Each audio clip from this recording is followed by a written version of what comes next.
Saya mewakili banyak sekali pertanyaan dari anggota ya. Bahwasanya KSB ini bisa mempunyai anggota 180.000. Itu tidak berdiri sendiri. Ada peran Kemenkop yang sangat signifikan. Termasuk saya mau kerja di koperasi yang notabene tidak pernah bagus namanya di Indonesia. Saya juga melihatnya ke Kemenkop. Dari legalitas, terus saya ikut perkembangannya, sertifikat sehat yang selalu keluar, begitu banyak penghargaan. Ini yang membuat masyarakat percaya menitipkan dananya untuk dikelola koperasi tersebut. Yang jadi pertanyaan masyarakat sekarang, terus apakah Kemenkop itu cuma berperan memberi penghargaan saja, tidak bisa memberikan solusi? Mereka pada berteriak-teriak, Pak, ini Pak. Cuman mungkin kurang diekspos atau seperti apa. Yang meninggal itu banyak sekali, Pak. Sampai kalau saya orang daerah itu, mereka itu harus kemana aja bingung gitu loh. Kalau sekarang saya ke sini, Bapak, wah kita itu sebenarnya nggak terlalu boleh ikut campur ke dalam ini karena koperasi anggota untuk anggota, nanti penyelesaiannya antara anggota dan pengurus, dan kita tidak boleh masuk. Nah di sini kalau dari awal Kemenkop itu bahwasanya tidak bisa intervensi dengan koperasi apabila terjadi permasalahan, kenapa juga harus memberikan prestasi-prestasi itu? Fungsinya apa sebenarnya gitu? Koperasi yang bagus. Yang lebih aneh lagi, Pak, penanganan koperasi bermasalah ini menurut saya sangat-sangat tidak berjalan dengan semestinya. Kita masyarakat cuma dikorbankan. Ini koperasi terstruktur, sistematis dan masif ingin menipu masyarakat, Pak. Seperti ini loh, Pak, jeratan-jeratan dari Kemenkop. 3 koperasi berkualitas ala Kemenkop UKM, di sini KSB. Di sini maraknya penipuan mengatasnamakan koperasi, pembicaranya Pak Iwan Setiawan dan Pak Ishak Mukhtar yang notabene juga dapat Satya Lencana Wirakarya, penerbit 100 besar buku koperasi, yang mana KSB masuk koperasi nomor 2 dan nomor 7. Ishak Mukhtar dan Pak Iwan sama-sama dapat Satya Lencana Wirakarya, dan buku karangan Pak Mukhtar ini dipajang di situs Kemenkop, Pak. Dipajang, dijual bebas di Gramedia. Saya lihatnya dari situ, saya tetap mau kerja saya harap emang koperasi ini memang menjadi salah satu terobosan.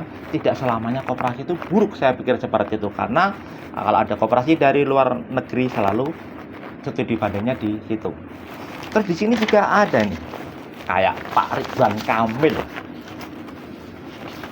di hari koperasi yang ke-72 akan mendirikan tugu koperasi di Karawang. Desainnya diberikan kepada Pak Iwan juga.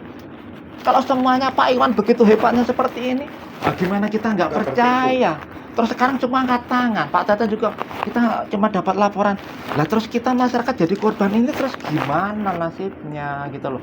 Kenapa nggak ada kepedulian sama sekali? Yang waduh Pak, kalau jenengan tahu, saya itu tiap hari ada yang nangis, nenek-nenek, pedagang-pedagang kecil yang nabung sebulan 100.000, 200.000, terkumpul 3,6 juta, nanti dapat 4, malah nggak dapat. Saya itu cuma mewakili masyarakat, Pak. Saya itu benar-benar cuma mewakili. Tidak ada yang sanggup berteriak-teriak kayak kita berdua datang ke sini dengan ongkos sendiri, karena sangat mengganggu. Apakah negara ini seperti ini sih? Kita itu sulit sekali untuk mencari keadilan. Sekarang apa yang terjadi seperti ini, kita tidak bisa menyalahkan Kemenkop. Saya jadi bertanya-tanya. Padahal katanya kita harus menjadi masyarakat cerdas. Kalau memilih koperasi yang baik, rekomendasi Kemenkop kita lihat, oh ini 100 buku, 100 koperasi besar. Ini Pak Ishak Mukhtar sekarang sudah saya kejar. Saya laporkan ke Dewan Pers. Waktu di situ ada Zoom untuk membicarakan pengawasan koperasi, saya ikut Zoom. Saya sempat ngobrol, saya screenshot, yang intinya buku yang dia terbitkan dan dia tulis semua data dari Kemenkop jadi tanggung jawab Kemenkop. Ini kan menyesatkan, Bapak. Saya itu kemana-mana bawa buku itu untuk meyakinkan anggota. Ada anggota saya, salah satu, dia sebenarnya udah ikut di koperasi Pangadi Utomo. Saya sodorkan buku ini.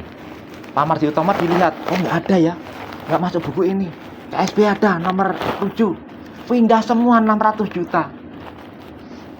dan sampai sekarang jadi 800 sekian karena bagi hasilnya nggak diambil, malah hilang semua. Sekarang pada kanker payudara.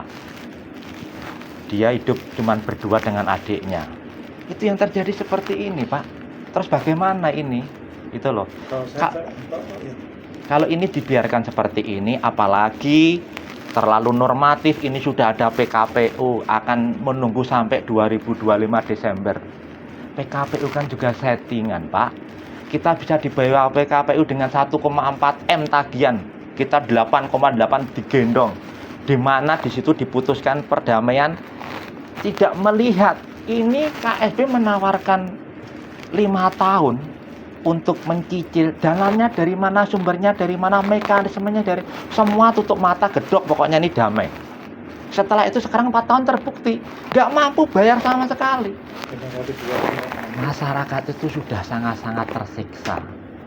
Sekarang ini kembali ke kita ini yang malah yang dituduh berbohong, sekian lama memberikan informasi yang tidak benar, 4 tahun juga nggak dibayar. Baru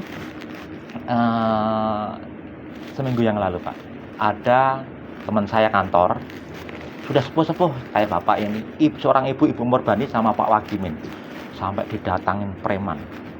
3 kali didatangi preman, yang terakhir minta bantuan saya datang ke rumah, saya tungguin premannya nggak hadir. Esoknya tahu-tahu premannya itu menghubungi kelurahan, diajak ketemu di sana, saya hadir di sana menemani ibu-ibu dan bapak-bapak. Yang mana preman itu saya selesaikan di kantor polisi. Emang kalau kita ini terbukti menipu, kita siap, kita taat terhadap hukum kita. Tapi preman itu nggak mau. Mereka mengatakan kita udah nggak peduli, kita nggak percaya dengan keadilan di negara kita. Kita lebih suka pakai hukum rimba. Itu yang terjadi. Masuk kemarin ada Satgas, kita audiensi ke Satgas itu udah memberikan informasi sedetail mungkin. Saya udah podcast ke Jogja, podcast ke Surabaya untuk mengungkap semua kebenaran ini. Jangan sampai kita cuma dipermainkan sampai 2025 yang akhirnya tetap juga tidak akan terselesaikan.